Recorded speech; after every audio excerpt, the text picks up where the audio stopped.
Hello friends, and those curious about the story of humanity's greatest storm. Today, we focus on the life of Prophet Noah, the symbol of patience and rebirth. We witness humanity's hope in that legendary sanctuary where a pair of every living creature was carried. I'm curious about what has impacted you the most in the life of Noah the prophet. Let's meet in the comments. The story of Noah begins with a description of a world unlike our own.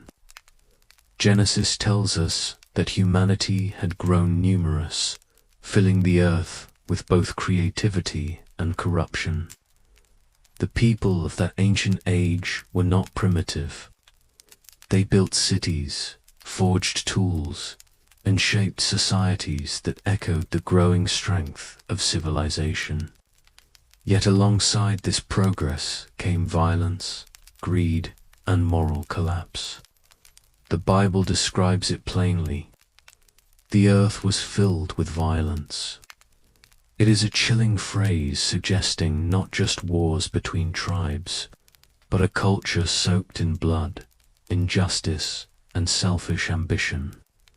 Humanity, meant to reflect the image of God, had strayed far from its calling. Instead of cultivating peace and life, people turned creation into chaos. Archaeology gives us faint glimpses of this world.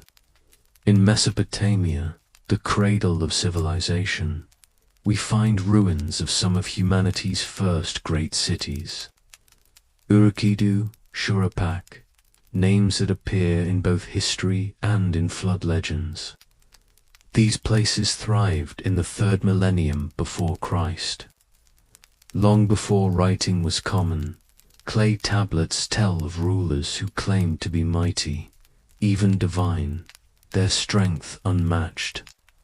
Ancient kings were remembered as giants of men, the kind of figures the Bible calls mighty men of renown.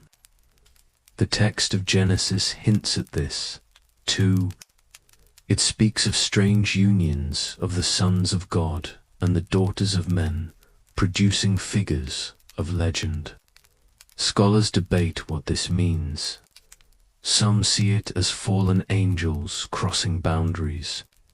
Others see it as dynasties of kings who claim divine status, oppressing those beneath them. Whatever the meaning, the effect is clear. Humanity was growing powerful but not righteous. God, seeing this corruption, declared his grief. Unlike the distant gods of Mesopotamia, the God of the Bible is personal, moral, and deeply invested in creation. The text tells us that the Lord's heart was filled with sorrow over human wickedness. This is not an indifferent creator, but one who feels pain at humanity's rebellion. In a world that had embraced violence, God determined to bring judgment not as blind destruction, but as a reset, a cleansing that would give creation another chance. It is here that Noah enters the story. While the world around him abandoned justice and truth, Noah is described as righteous in his generation. This does not mean he was perfect, but that he walked with God when others would not. He stood apart, choosing faith over corruption. In every great story of Scripture, there is a remnant, a person who holds on to the light when darkness seems overwhelming. For his generation, Noah was that man. From a historical perspective, this is significant. Ancient flood legends often describe God's choosing a single family to survive. In the Sumerian epic of Gilgamesh, Utnapishtim is warned by a god to build a boat and save life. In Hindu tradition, the god Vishnu warns Manu. In each story, one man's obedience preserves humanity. But in the biblical account, the emphasis is not on luck or chance. It is on righteousness. God saves Noah not because of favoritism, but because of faithfulness. The world before the flood remains one of the greatest mysteries of human history. Was it a global civilization now lost to the waters? Was it a cluster of city-states in Mesopotamia whose memory grew into legend? Archaeology can't answer every question, but it confirms this. Ancient people remembered a time before great catastrophe. They preserved stories of prosperity, of human pride, and of sudden destruction. The Bible presents this era as a warning. When violence spreads unchecked, when societies abandon justice, the very foundations of creation shake. The flood is not presented as random, but as a divine response to a world that had chosen corruption. And yet, even here, grace is present. God does not abandon his creation completely. Instead, he looks to Noah and through him promises a new beginning. So the stage is set. A world of brilliance and corruption. A God grieved but still merciful. And a man called to walk a different path. The story of Noah begins not with water but with choice. The choice of humanity to turn from God, and the choice of one man to remain faithful. Soon the ark will rise and the rains will fall. But before judgment, we are asked to pause and look at ourselves. What happens when a society forgets its creator? What happens when violence becomes normal? The answer in Noah's time was the flood. And so the story moves forward into one of the greatest acts of faith ever recorded. The building of a vessel of salvation in a world that laughed at the idea of judgment. The corruption of humanity had reached its peak. The book of Genesis tells us that every inclination of the human heart was only evil all the time. It is a haunting description painting a picture of societies where violence, pride, and rebellion had become the norm. The earth once created, good, now groaned under the weight of bloodshed. It is here that the story turns. God in his grief speaks to Noah. He reveals the coming judgment. I am going to put an end to all people, for the earth is filled with violence because of them. I am surely going to destroy both them and the earth. It is a terrifying message, but within it lies a spark of hope. For while God announces destruction, he also offers salvation. The command is simple yet staggering. Noah is to build an ark. Genesis records the details. The ark was to be 300 cubits long, 50 cubits wide, and 30 cubits high. In modern terms, this means roughly 450 feet long, 75 feet wide, and 45 feet tall. This was not a small boat. It was the size of a modern cargo ship, an immense structure for an ancient man and his family to construct. The ark was to be made of gopher wood, sealed with pitch inside and out. It was to have 3 decks with rooms for the animals, food, and Noah's family. It was in every way a vessel of survival. Skeptics have long asked, could such a ship have been built in Noah's time? At first glance, it seems impossible, but history offers intriguing clues. Ancient Mesopotamians, Egyptians, and Phoenicians were skilled shipbuilders.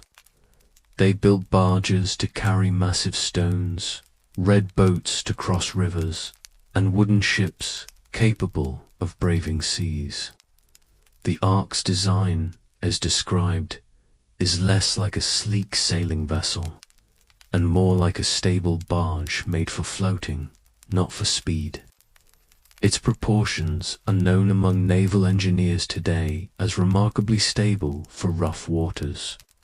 But the true marvel of the ark is not its engineering, but its purpose.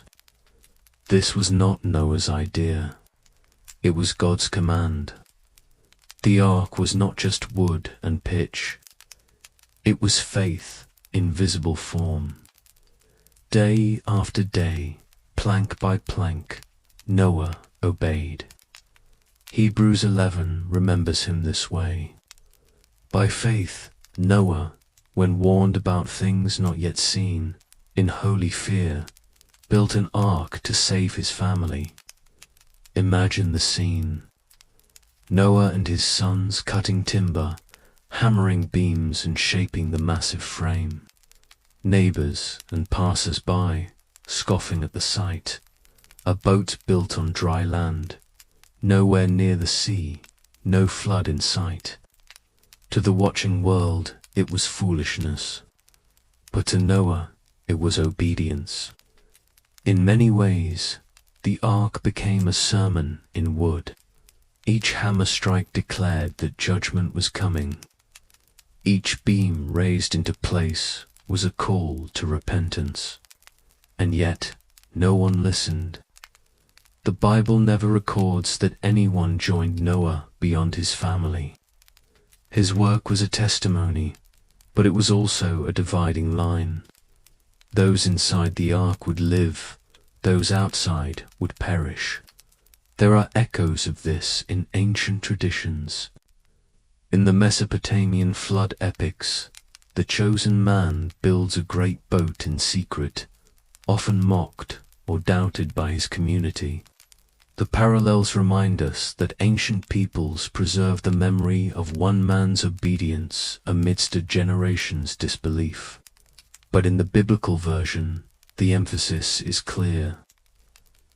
Noah's righteousness, not mere luck, was what brought salvation. The building of the ark would have taken years, perhaps decades.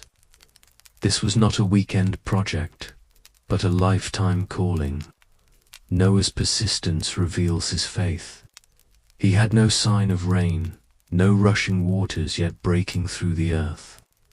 All he had was God's word, and that was enough. By the time the ark stood complete, it must have towered over the landscape, a silent witness to God's warning.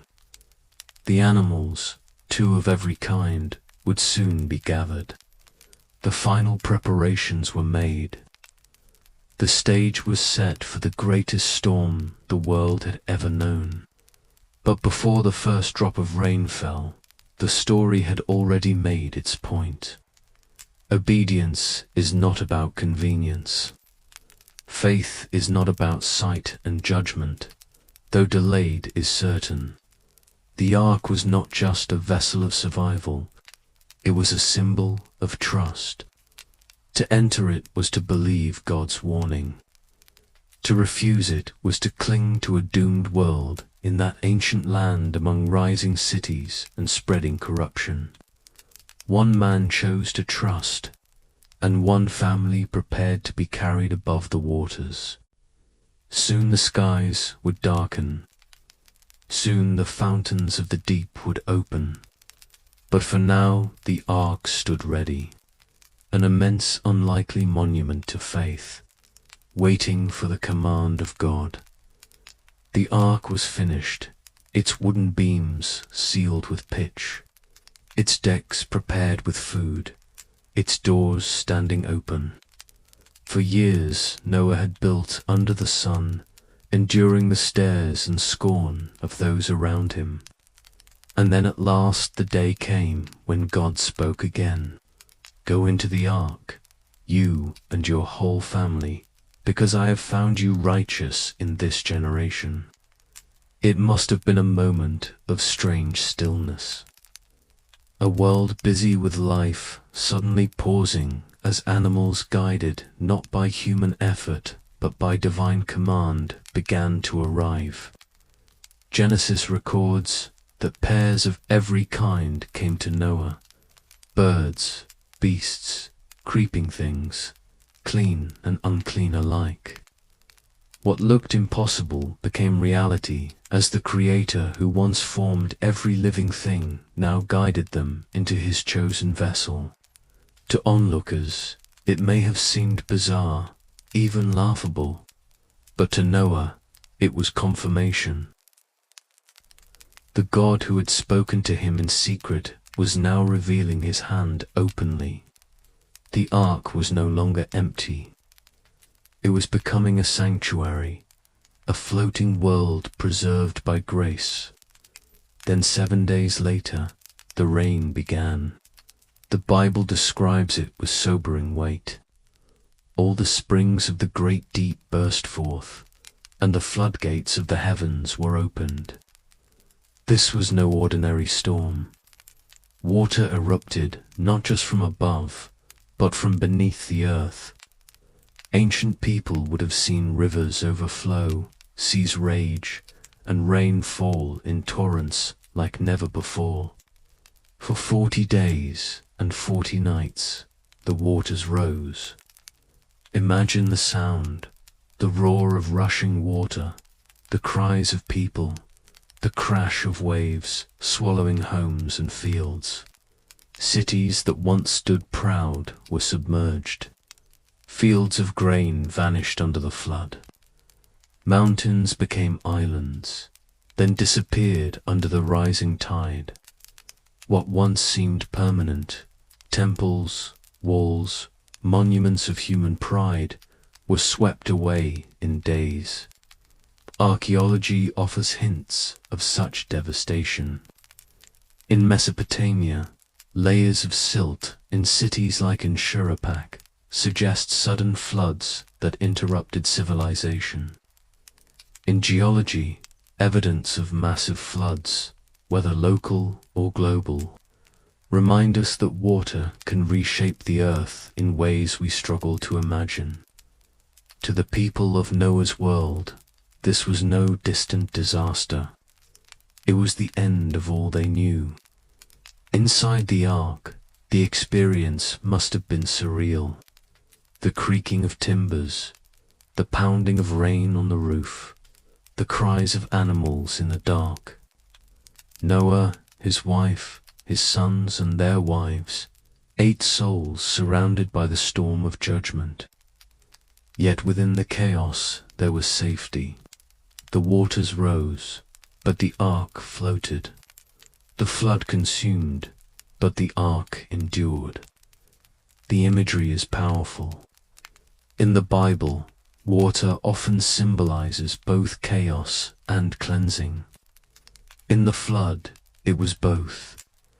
The world of violence was washed away, but from the waters, a new creation would emerge. In many ways, the flood echoes the opening chapter of Genesis itself. There too, the Spirit hovered over the waters before God called forth life. Now again, the waters covered the earth, awaiting God's command to recede and make way for renewal. Other ancient traditions also speak of survivors drifting on vast seas, waiting for land to appear. The Epic of Gilgamesh describes Utnapishtim's boat tossed by violent waves. The Greek myth of Deucalion tells of a flood covering the known world. Though details differ, the common theme is striking. Humanity remembers a storm so great that only divine intervention could save a remnant. For Noah, the flood was not myth, but reality. He watched from the ark's small window as the horizon disappeared beneath water. He felt the rocking of the vessel as waves carried them higher. He must have wondered how long it would last.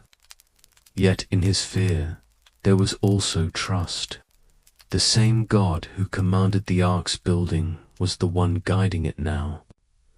After 40 days of unbroken rain, the storm finally ceased. But the waters did not quickly vanish. The Bible tells us that the floodwaters covered the earth for 150 days. For months, Noah and his family lived aboard the ark, surrounded not by land, but by endless sea. Patience became their daily task. Faith was not just building the ark, it was waiting within it, trusting that God would bring them to rest. And so the world before the flood was gone. The proud cities lay buried beneath mud and water. The voices of scoffers had been silenced. Humanity's violence had been answered with divine judgment. Yet in the midst of destruction, hope still floated. 8 souls, sheltered in an ark, carried the seed of a new beginning. The flood was not the end of the story, but the turning point. Judgment had come, but mercy had not been forgotten. Soon the waters would recede. Soon the mountains would appear again. And soon a dove would fly into the open sky. But for now, the ark drifted, a fragile wooden vessel in an endless sea, cradled by the hand of God, as the ark floated atop the endless waters. The story of Noah became part of a much larger tapestry, one that stretches across time, across lands, and across cultures. The flood was not an isolated tale. Nearly every ancient civilization tells of great waters that covered the earth, of a chosen survivor, of divine judgment and mercy. In Mesopotamia, the Epic of Gilgamesh preserves the story of Utnapishtim, the man warned by the gods to build a great boat. His city is swallowed by a deluge, and he alone with his family and animals survives. In the Sumerian Atrahasis tablet, we see the same story echoed. Humanity destroyed because of violence and sin, a lone family preserved by obedience. These tales predate written Hebrew texts, and yet the parallels are striking. Could the account of Noah have drawn from these earlier traditions? Or do they all spring from a shared memory of a real event? Across the world, similar narratives emerge. In Greece, Decalon and Pyrrha survive floods sent by Zeus to punish mankind. In India, Manu is warned by Vishnu, guided to build a boat and preserve life. Even in distant Americas, the Hopi and other indigenous peoples recall great floods, great storms, and the survival of a chosen few. This universality hints at an event or events powerful enough to embed itself in human memory. What makes the biblical account unique is its theological focus. Many flood stories emphasize fate, luck, or capricious gods. The story of Noah emphasizes covenant, obedience, and divine justice. Noah is not merely lucky, he is righteous. The waters are not random, they are purposeful, and the outcome is not chaos, but the beginning of a new order. Historical and archaeological studies shed light on how such legends could arise. Geological evidence points to catastrophic regional floods in the Near East, sudden rises of rivers, massive storms, and the overflow of seas into low-lying lands. These events would have been devastating to early agrarian societies, leaving behind sediment-wrecked settlements and stories passed through generations. Oral tradition preserves such memory, gradually codifying it into myth and scripture. The ark itself as a symbol appears in several traditions. Boats are often the vessel of salvation, a metaphor for survival through divine protection. The ark is the first floating sanctuary, a space where life endures beyond destruction. In every culture, Boats appear in flood legends because water is the universal agent of chaos and survival requires something outside human control. It is remarkable how these stories converge on a single theme. A flood of divine or cosmic origin wipes out what is corrupt, preserving the faithful remnant. This theme resonates across human experience because it speaks to both fear and hope. Humans recognize the fragility of life, the unpredictability of nature, and the need for moral order. In this sense, flood legends are more than historical echoes. They are reflections on humanity's own understanding of morality, society, and the divine. Noah's story, however, adds another layer. It is both historical and spiritual, localized in time, but universal in lesson. The waters rise, the ark drifts, but what remains is faith, obedience, and a promise. By comparing these ancient flood narratives, we see that the Bible situates the flood within a moral framework, not simply as a natural disaster, but as a reflection of human choice and God's justice. For the ancient Hebrews, the memory of floods was more than a warning. It was a lesson. A righteous life is preserved. Wickedness leads to destruction. As Noah's ark floated on the waters, it became a symbol not just for survival, but for hope, obedience, and the potential for a renewed humanity. Across civilizations, we see the same refrain. Chaos can overwhelm, but there is always a way for those who heed divine or cosmic guidance. Noah's story stands at the center of this tapestry, a historical anchor in a sea of legend, reminding us that history, myth, and faith often intertwine to teach enduring truths.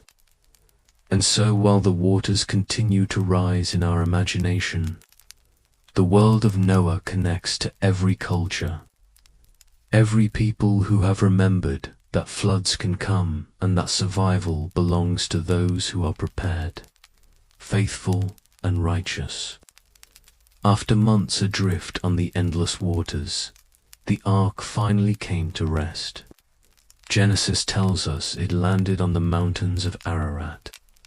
The rains ceased, the fountains of the deep were closed, and the ark rested upon the earth. For Noah and his family, this was not merely a physical relief. It was the fulfillment of God's promise and a turning point in history. Imagine the scene, the water slowly receding, the timbers of the ark creaking as it settles onto solid ground.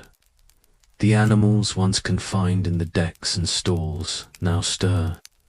For the first time in over a year, the earth beneath them is stable. Noah's heart must have been filled with awe and gratitude. He steps out along with his family onto a world both familiar and forever changed. The landing of the ark marks a transition from destruction to restoration. Mountains emerge from the waters. The earth begins to dry and life starts to reclaim the land.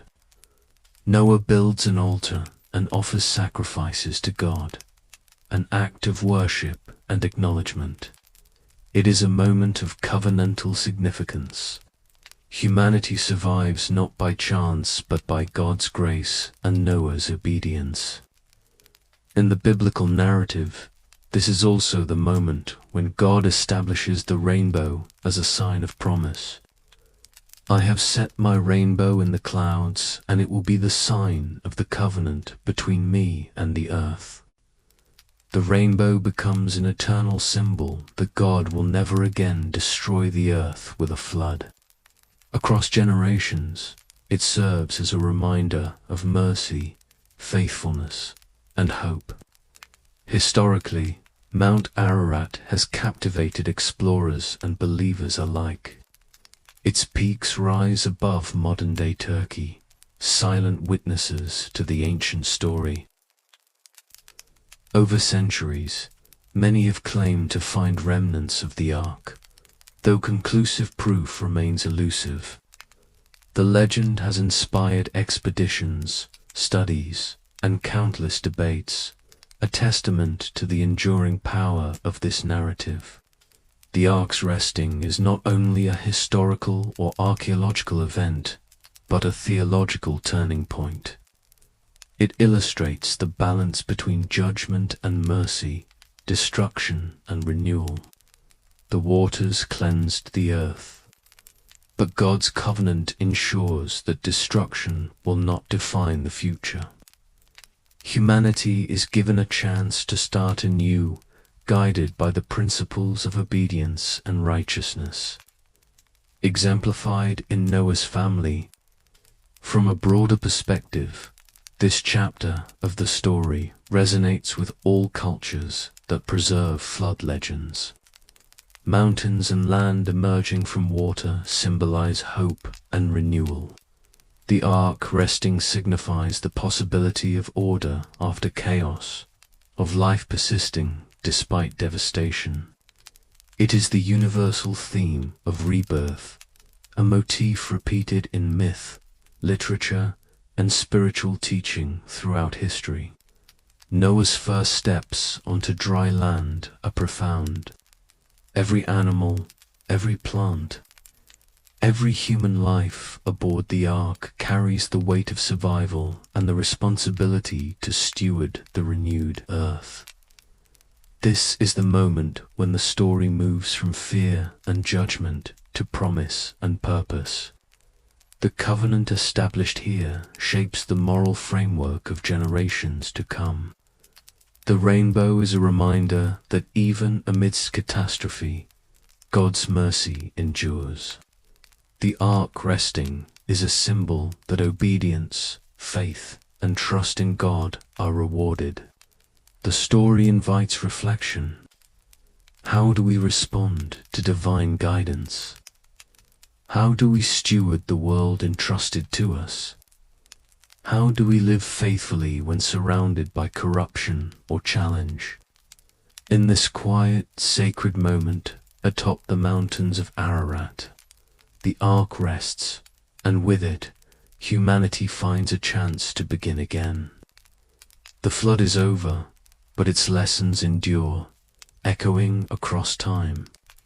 Righteousness preserves, faith protects, and mercy transforms. With the Ark resting on the mountains of Ararat, the world began again.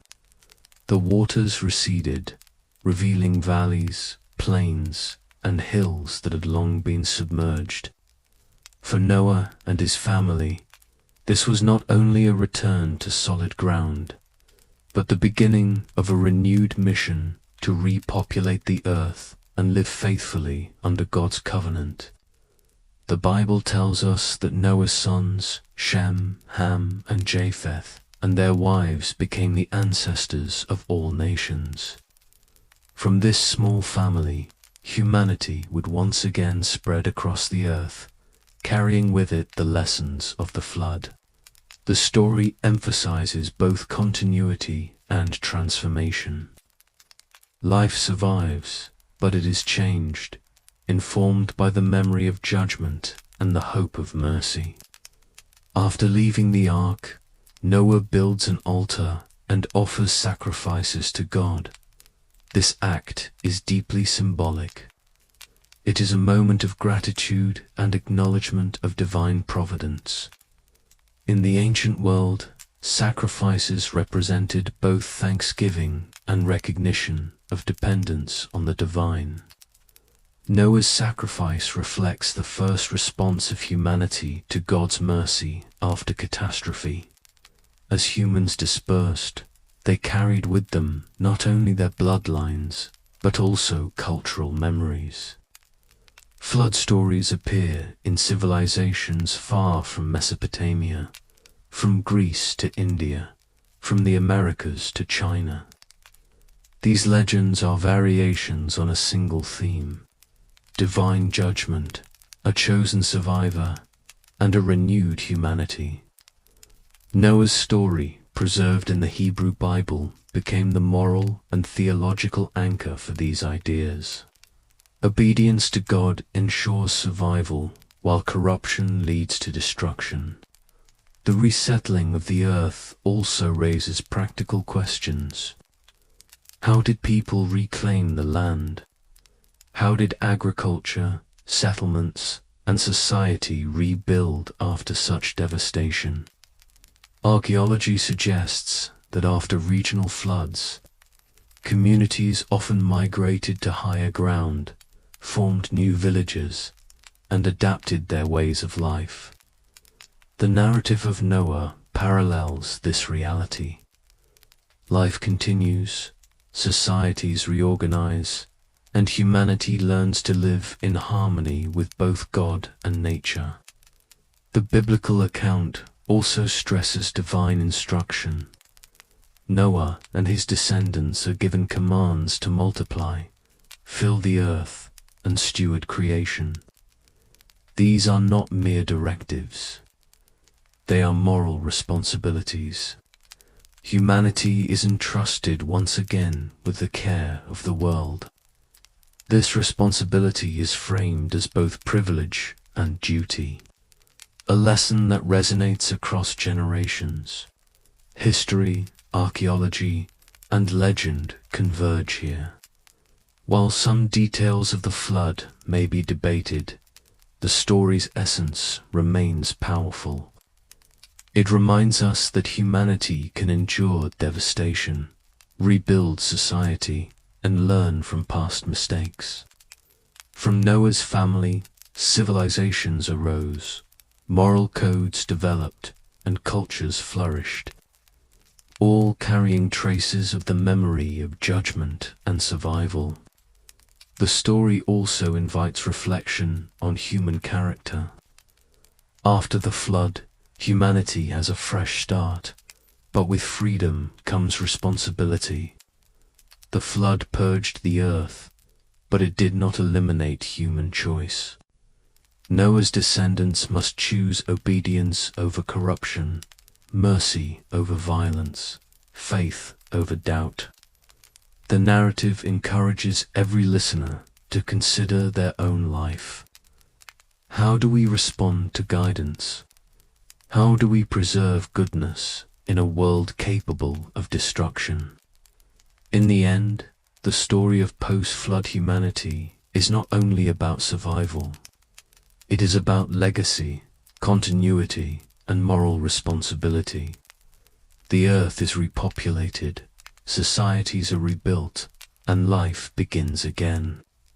But now, under the watchful care of God's covenant, symbolized by the rainbow. This covenant is both promise and challenge. Life endures, but righteousness matters. As Noah's family steps into this renewed world, the ark remains a silent reminder of what obedience, faith, and trust in God can achieve. The waters are gone, but the lessons remain. The story of humanity's restart is both historical and spiritual, a record of survival, a warning against corruption, and a guide for generations to come. The story of Noah is not just an ancient tale of survival. It is a profound reflection on humanity, morality, and God's relationship with the world. Across the chapters, we have seen violence and corruption, divine warning, obedience, judgment, and renewal. Each step of the narrative offers insight into both human nature and divine intention. First, the flood reminds us of the consequences of human choices. The world before Noah was filled with violence and moral decay. The Bible does not shy away from describing humanity's failings, and it makes clear that actions have consequences. When societies abandon justice and goodness, chaos follows. The flood illustrates that divine justice is real and inevitable, but it also carries a lesson. Humanity is responsible for the world it creates. Second, Noah's obedience serves as a model. In a generation that ignored God's warning, Noah trusted, prepared, and acted faithfully. His righteousness was not perfection, but persistence. The courage to follow God's command when it seemed foolish, impossible, or irrelevant to others. This faith preserved not only his family, but the continuity of life itself. For us today, Noah's example challenges us to act rightly even when the world around us does not. Third, the flood emphasizes God's mercy alongside judgment. The waters destroyed the corrupt, but God provided salvation for the faithful. The ark was a sanctuary, a refuge from the storm, a symbol of hope amidst destruction. Even in the harshest judgment, there is a path to redemption.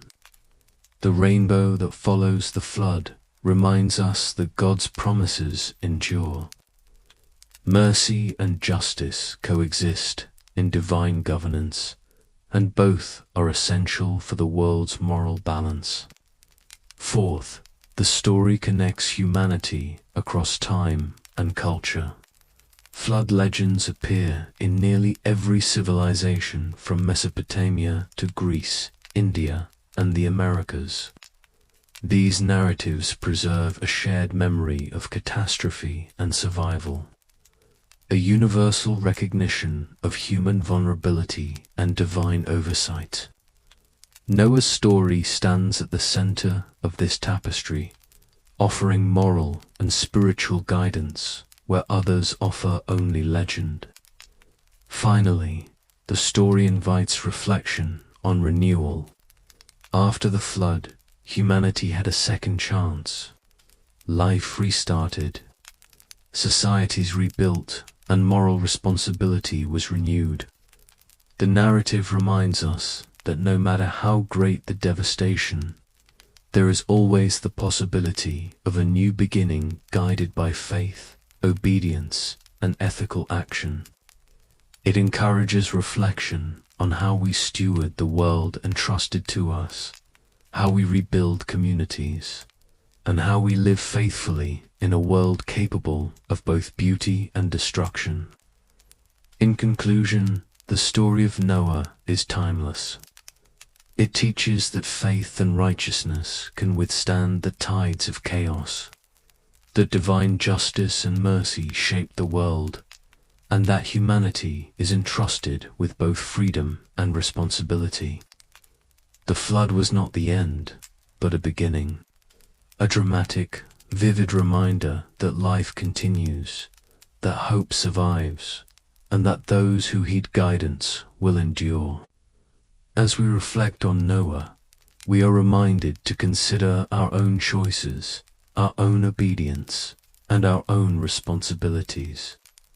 The waters of the flood may be ancient, but the lessons ripple through every generation. Act with righteousness. Trust in what is true, and remember that renewal is always possible. The story of Noah is not just an ancient tale of survival. It is a profound reflection on humanity, morality, and God's relationship with the world. Across the chapters, we have seen violence and corruption, divine warning, obedience, judgment, and renewal. Each step of the narrative offers insight into both human nature and divine intention. First, the flood reminds us of the consequences of human choices. The world before Noah was filled with violence and moral decay. The Bible does not shy away from describing humanity's failings, and it makes clear that actions have consequences. When societies abandon justice and goodness, chaos follows. The flood illustrates that divine justice is real and inevitable, but it also carries a lesson. Humanity is responsible for the world it creates. Second, Noah's obedience serves as a model. In a generation that ignored God's warning, Noah trusted, prepared, and acted faithfully. His righteousness was not perfection, but persistence. The courage to follow God's command when it seemed foolish, impossible, or irrelevant to others. This faith preserved not only his family, but the continuity of life itself. For us today, Noah's example challenges us to act rightly even when the world around us does not. Third, the flood emphasizes God's mercy alongside judgment. The waters destroyed the corrupt, but God provided salvation for the faithful. The ark was a sanctuary, a refuge from the storm, a symbol of hope amidst destruction. Even in the harshest judgment, there is a path to redemption. The rainbow that follows the flood reminds us that God's promises endure. Mercy and justice coexist in divine governance, and both are essential for the world's moral balance. Fourth, the story connects humanity across time and culture. Flood legends appear in nearly every civilization, from Mesopotamia to Greece, India, and the Americas. These narratives preserve a shared memory of catastrophe and survival, a universal recognition of human vulnerability and divine oversight. Noah's story stands at the center of this tapestry, offering moral and spiritual guidance where others offer only legend. Finally, the story invites reflection on renewal. After the flood, humanity had a second chance. Life restarted, societies rebuilt, and moral responsibility was renewed. The narrative reminds us that no matter how great the devastation, there is always the possibility of a new beginning guided by faith, obedience, and ethical action. It encourages reflection on how we steward the world entrusted to us, how we rebuild communities, and how we live faithfully in a world capable of both beauty and destruction. In conclusion, the story of Noah is timeless. It teaches that faith and righteousness can withstand the tides of chaos, that divine justice and mercy shape the world, and that humanity is entrusted with both freedom and responsibility. The flood was not the end, but a beginning. A dramatic, vivid reminder that life continues, that hope survives, and that those who heed guidance will endure. The story of Noah's Ark, woven with patience, and the new hopes that blossom as the waters recede, ends here. We learned that Noah's Ark was not just a wooden boat, but a sanctuary of mercy for all life. This life is a story of salvation shining in the midst of dark waves. Take care of yourselves until we meet again on the next spiritual journey.